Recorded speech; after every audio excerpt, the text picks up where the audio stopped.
నారాయణపేట్ జిల్లా యొక్క మనకు ఇన్ఫర్మేషన్ అనేది డిస్టిక్ ఒక ఇన్ఫర్మేషన్ అనేది నేర్చుకుంటున్నాం. రైట్, మనకి ఈ నారాయణపేట్ డిస్టిక్ అనేది మనకు ఏ జిల్లా నుంచి విభజించబడింది సార్ అంటే మనకి మహబూబ్ నగర్ జిల్లా నుంచి విభజించడం జరిగింది sir. Mahabub Nagar. So Mahabub Nagar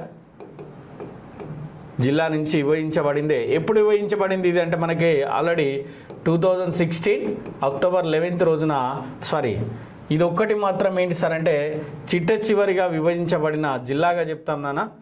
so ఎప్పుడు దీన్ని విభజించారంటే 2019 సో ఫిబ్రవరి 17th రోజున కేసీఆర్ గారి యొక్క బర్త్డే సందర్భంగా సో నారాయణపేట్ జిల్లాని మనకు 33వ జిల్లాగా దీన్ని ఏర్పాటు చేయడం, 33 డిస్టిక్గా దీన్ని చిట్ట చివరిగా ఏర్పడిన 2 జిల్లాల్లో ఒకటి ములుగు, రెండవది నారాయణపేట అని చెప్పేసి చూస్తాం నాన్న.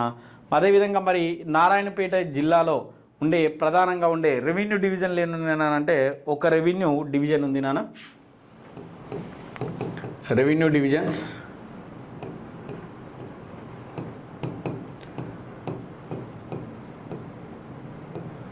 రెవెన్యూ డివిజన్ ఒకటి, అదేంటిదంటే నారాయణపేట. సో నారాయణపేట్. నెక్స్ట్ అదేవిధంగా మండలాలు. సో మండలాలు ఎన్ని ఉన్నాయి నాన్న ఇక్కడ అంటే మనకి ప్రధానంగా 13 మండలాలు ఉండడం అనేది జరిగింది సార్. ఇన్ని 13 మండలాలు ఉన్నాయి. నెక్స్ట్ అదేవిధంగా మనకి మున్సిపాలిటీస్ ఎన్ని అంటే 3 మున్సిపాలిటీలు ఉన్నాయి నాన్న ఇక్కడ. సో 3 మున్సిపాలిటీస్, ఒకటి నారాయణపేట్, రెండవది కోస్గి నాన్న. సో కోస్గి.